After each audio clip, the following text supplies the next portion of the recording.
Billionaire visited 68 doctors. But a waitress was the only one who cured his rari disease. What if the world's most brilliant mind, one that built billion-dollar tech, cracked the code of human behavior and changed the way we've suddenly started forgetting every? And no one could save him. Rhodess was a name that echoed throughout Silicon Valley like a thunderclap at 49. He was the mastermind behind Neuralink Solutions, a tech empire that powered everything from smart cities to global communication grids. His algorithms predicted human behavior with uncanny precision. His vision redefined digital age. Forbes dubbed him the architect of tomorrow. Wired called him a prophet. His penthouse office perched above San Francisco skyline was a glass and steel testament to his dominion. But even prophets can fall. It started subtly, a forgotten name, a misplaced word, a meeting he swore he'd scheduled but couldn't find. Isaac Dismid. It as exhaustion. Running a $12 billion company meant sleepless nights and relentless pressure. But then came the pain-sharp electric jolts that struck without warning, as if his nerves were fraying wires sparking in the dark. Ignored it, popping painkillers like candy, until the day he stood before his board, 20 pairs of eyes locked on him, and forget the name of his CFO, a man he'd handpicked 15 years ago. The silence in the room was deafening. Isaac's world cracked. A rare neurodegenerative disorder named untreatable, a rogue protein misfolding in his brain, choking his neurons like weeds in a garden. Doctors tossed around terms like atypical septic degradation and prion like cascades. But truth was brutal. Isaac was losing himself, his memories, his brilliance, his identity slipping away piece by piece. He fought back with the ferocity of a man would built an empire from nothing in Geneva. A neurologist ran MRIs that showed his brain glowing like a battlefield, but offered no solutions in Tokyo. A researcher injected experimentalptas that left him vomiting for days, no better than before. Harvard's top specialist prescribed a cocktail of drugs that dulled his mind, but not his pain. 68 doctors. 18 months, $17 million spent on scans, trials, and consultation across 3 continents. Nothing worketh.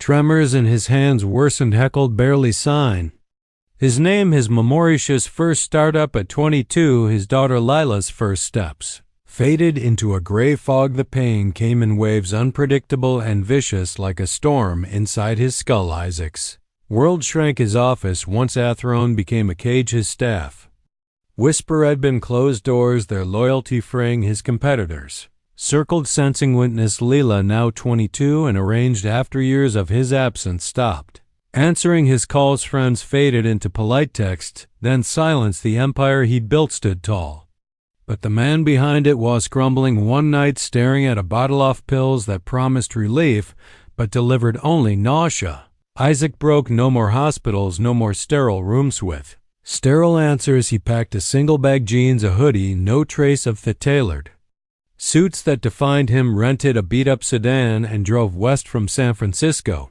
He left his phone on the kitchen counter, his empire in the hands off a board. He no longer trusted the open road was his only plan. The horizon hissingly hope. Iowa's cornfields stretched endlessly under a bruised twilight sky, a sea of gold swaying in the wind.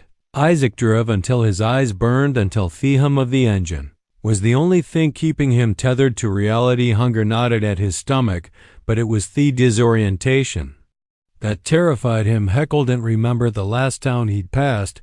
Was it an hour ago? To his mind felt like a map with half the road terraced, the edges blurring. He spotted Thiedner just as the sun dipped below the horizon. Mama's place, the neon sign flickered.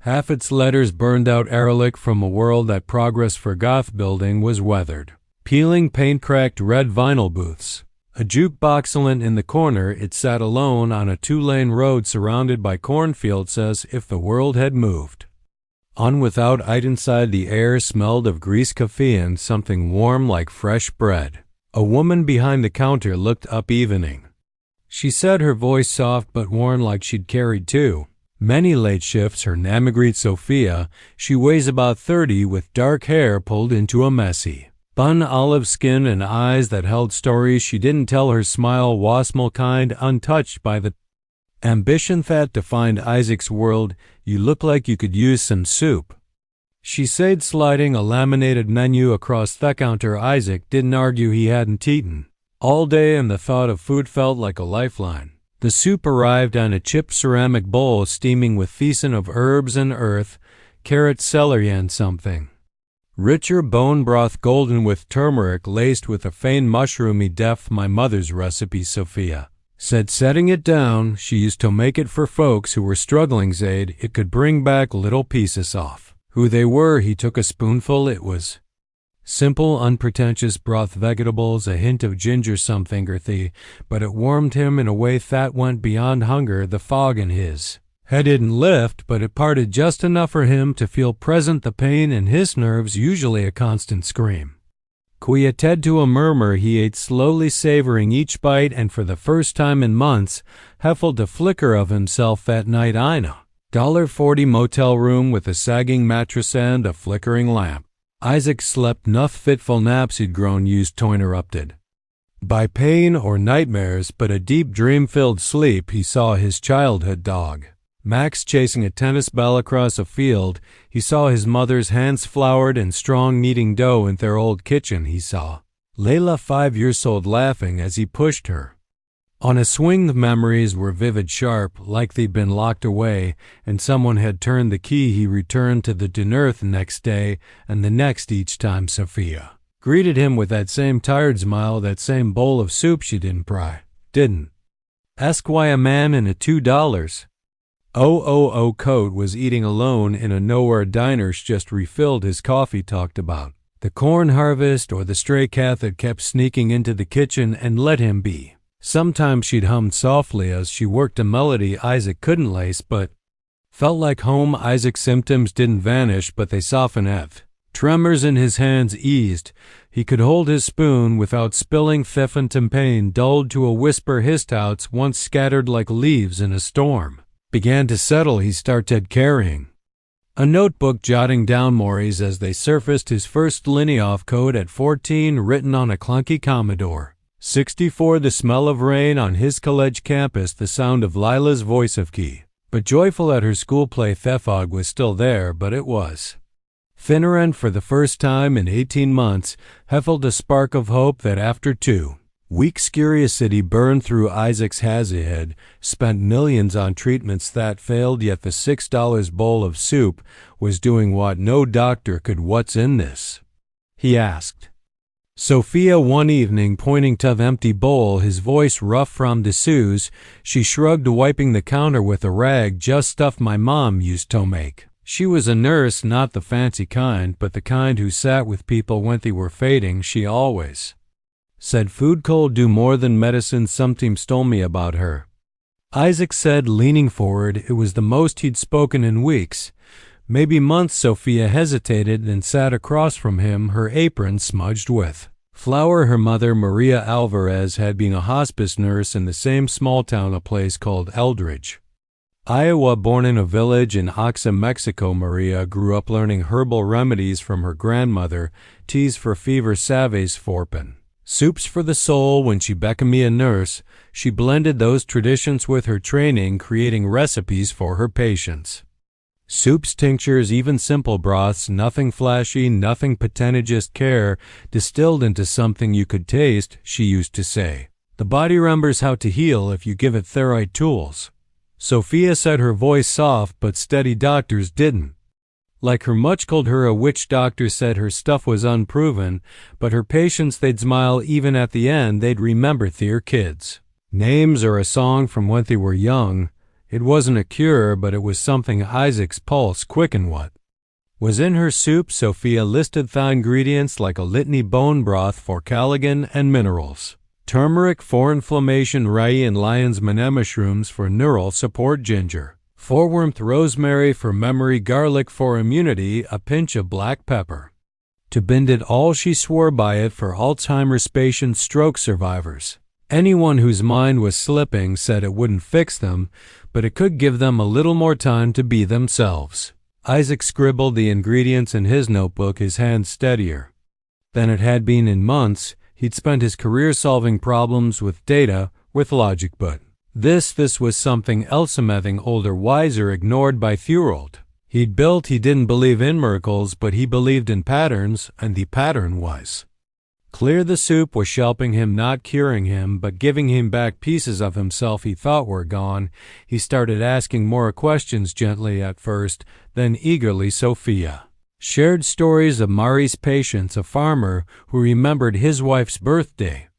After months of blank stares, a veteran whose nightmares eased after drinking her teas. Maria had kept meticulous notes, not for science, before love, tracking what worked and why she'd never sought fame or funding. Just her salts. Isaac stayed in Eldridge, rented a small house on the edge of fee cornfields, trading his glass-walled Memphis for creaky floors and a view off endless sky. He kept going to Theodner, not just for the soup, but for Sophia's stories. Each one felt like a thread stitching him back together. Had begun to notice the town, the way follicles nodded to each other, the way Thea smelled of earth and rain, the way Sophia's laugh lit up the diner on slow nights. It was a world he'd never known. His algorithms couldn't predict. One rainy afternoon, Sophia invited Isaac to her house, a modest clapboard home with a sagging porch and a garden overgrown with herbs. She led him to the attic where a dusty trunk held Maria's legacy. Inside were notebooks, dozens of them, their pages yellowed but filled with careful looping handwriting, recipes, patient logs, observations. No jargon, not pretense, just notes on what worked and what didn't. Isaac's hands shook, not from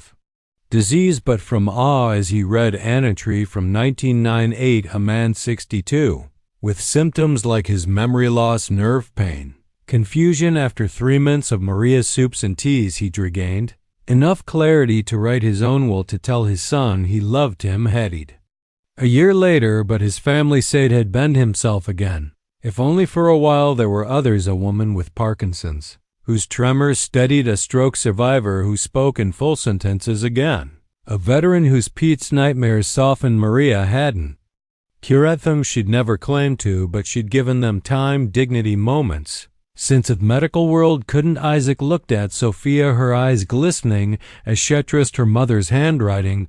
Why didn't she publish this, he asked, his voice tight. Sophia's face hardened. She'd sent her notes to doctors, even university in Chicago. They never wrote back. One guy said she didn't have fee credentials, that her work was anecdotal. After a while she stopped trying. She just kept helping who she could. Isaac's jaw clenched. He'd built his empire on innovation, on challenging the status quo. Yet here was a woman whose knowledge had been silenced because it didn't come with a degree or a lab coat. Maria's work wasn't folklore, it was science grounded in centuries of tradition and careful observation, and it was saving him. That voice deepened when Isaac found a letter tucked in one of the notebooks. It was from a neurologist, dated 2001, dismissing Maria's work, but admitting her patient's improvements were intriguing.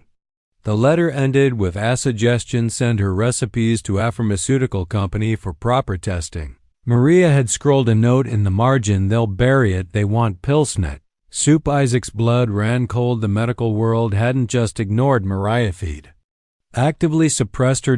Isaac didn't just want to heal himself, he wanted to honor Maria's work, to give it platform it deserved. He bought a plot of land near the diner, a field where wildflowers tangled with cornstalks, and built a clinic, not a cold corporate one, but a warm space with wooden floors, sunlight streaming through wide windows, and gardens of rosemary, turmeric, and sage. He called it Maria Shaven. He asked Sophia to co-lead it, not as a figurehead, but as a partner. She knew her mother's methods better than anyone, and she had the same quiet strength, the same instinct to carry. Sophia hesitated, her hands twisting in her apron. I'm just a waitress. Isaac, I don't know how to run a clinic. You're more than that, he said, his voice steady. You're the one who kept her work alive. You're the one who saved me. She agreed, and together they built something new. The clinic blended Maria's remedies with modern science. Isaac funded research to test the soup's ingredients ratio. Mushrooms showed promise in neural repair. Turmeric reduced inflammation markers. Lion's mane boosted cognitive function. He hired neurologists, nutritionists, creating A team that bridged world's patients came first, locals wary but curious, then others drawn by whispers of a place that offered hope when hospitals gave up, but a medical establishment pushed back hard. A prominent neurologist from Chicago called the clinic Dangerous Putacine in a scathing opt pharmaceutical company sent a cease and desist claiming the clinic's Herbal blunts violated some vague regulation. Indium's threats arrived letters warning Isaac to stick to tech or face lawsuits. He fought back, leveraging his wealth and connections to keep the clinic open. He wasn't the polished mogul anymore, he was a man on a mission fueled by the clarity Maria's soup had given him and the injustice of her silence. Edligia. One night a documentary crew arrived in Eldridge. They'd heard about Billionaire who ditched his empire for a diner in Iowa. They filmed Isaac planting herbs with Sophia, his hand steady in the soil. They captured Sophia stirring a pot of soup, reciting her mother's recipe like a prayer. They interviewed patients. A retired teacher remembered her students' names. Again, a veteran whose nightmares had quieted. A young mother with early onset dementia wrote a letter to her daughter for the first time in months. The documentary The Soup that saved a billionaire primed at Sundance. An exploding line, a TikTok clip of Isaac thanking Sophia in the diner, his voice breaking as he said, "She didn't just feed me, she gave me back my mind." Hit 60 million views in a week. The world took notice. Major hospitals requested Maria's recipes cautiously at first, then eagerly as studies confirmed their efficacy. Universities launched trials on medicinal mushrooms, citing Maria's haven as inspiration. Herbal medicine, long dismissed as fringe, found a new voice in public discourse. A senator mentioned the clinic in a speech about health care reform, holding up Maria's notebooks as proof that answers could come from unexpected places. Grassroots movement sprang up with families sharing their own traditional remedies online. Inspired by Maria's story, Isaac and Sophia expanded the clinic, training others in Maria's methods. They published her notebooks online free for anyone to use, translated into 6 languages. Donations poured in not just from billionaires but from families who'd lost someone to dementia, to pain, to a system that valued profit over care. The clinic became a model replicated in small towns across the Midwest, each one a testament to Maria's legacy.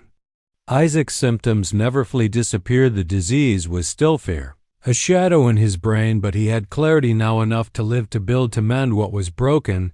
He reached out to Leela, his daughter, inviting her to the clinic. She came hesitant, her eyes guarded after years of his absence, but stayed for a week, then a month, helping in the garden, eating Sophia's soup, learning Maria's recipes. They talked for the first time in years. She cried when he told her about Max, the dog she'd never met but felt like she knew through his stories. Shell-awed when he showed her his notebook filled with memories he'd reclaimed. Inkling her off-key singing at her school play. One evening Leela sat with Isaac and Sophia in the diner, the 3 of them sharing a pot of soup. "I thought I'd lost you," Leila said, her voice barely above a whisper. "Not to the disease, just to everything." Isaac reached for her hand, his own steady. "For once I'm here now," he said, "and I'm not going anywhere." The sun set over the cornfields, painting the sky in shades of gold, pink, and violet. Isaac sat in Mama's place, a bowl of soup steaming before him, its familiar warmth spreading through his chest. Sophia slid into the booth across from him, her apron off, her hair loose, a rare smile lighting her face. The diner was quiet, just the hum off the fridge, the distant chirp of crickets, and the soft clink of a spoon, egg, and ceramic. "You ever think about going back, Sophia?" asked her voice, soft, teasing. "Tough city, the suits, the big life." Isaac shook his head, his eyes tracing the grain of the table, worn smooth by years of hands and stories. "I built that life thinking it was everything, but this." He gestured to the diner, the clinic, then a book in his pocket, filled with Marys he'd reclaimed. The daughter would found her way back to him. "This is what matters." Sophia's eyes glistened, her smile deepening. "Mom would have liked you say you're one of the stubborn ones, the ones who don't give up." Hell, out a sound he hadn't heard from himself in years. Rich and unguarded. For a moment the world felt whole. The diner was still a relic, the jukebox still broken, but it was alive with something bigger, care connection, the kind of healing that didn't come from a lab or a prescription. It came from a waitress wad. Never stopped believing in her mother's work, a daughter who'd found her father again, and a man who'd learned that empires weren't built of code built-off moments. Isaac's disease wasn't gone, would never be gone, but it no longer defined him. He was Isaac again, not the billionaire, not the architect. Off tomorrow, but a man who remembered his daughter's laugh, who planted herbs under an open sky, who knew the value of a stranger's kindness he'd found.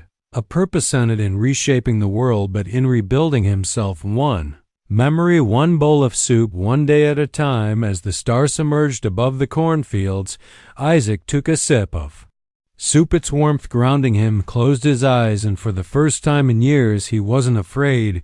He watched him not just in Eldridge, but in himself. Fog had lifted, not completely, but now to see the man he wanted to be, and that was enough. The diner's door chimed as a new customer walked in, and Sophia stood, her smile ready. Isaac watched her go, his heart full. The world outside was changing. Hospitals were studying Maria's recipes, families were sharing their own, and a movement was growing. But here in this moment, it was just a man, a bowl of soup, and a truth no one else had seen. Healing wasn't about curing the body, it was about reclaiming soul.